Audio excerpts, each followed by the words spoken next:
ఎందుకంటే చాలామంది నేను బలహీనుడిని అంటున్నారు, చాలామంది నాకు ఓపిక లేదు అంటున్నారు, చాలామంది అంటున్నారు I'm weak, I can't do it anymore. God is saying be filled with the holy spirit. పరిశుద్ధాత్మతో నింపబడండి, పరిశుద్ధాత్మ శక్తిని కలిగిన వారిగా బ్రతకండి. ఎలాగ పరిశుద్ధాత్మ శక్తి కలుగుతుంది?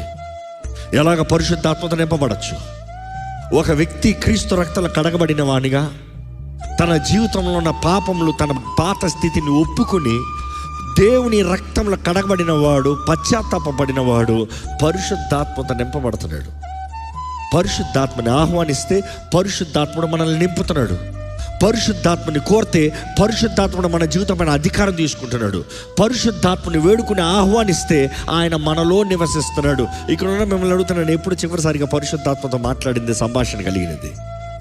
ఎప్పుడు అది చివరిసారిగా పరిశుద్ధాత్మని కోరి పరిశుద్ధాత్మని కలిగి జీవించినది? దేవుని వాటిలో చూసినప్పుడు పరిశుద్ధాత్మని, ఆత్మని వేడుకోండి అన్న మాట బైబిల్ అనేకసార్లు చూస్తాం. ఆత్మని వేడుకోండి.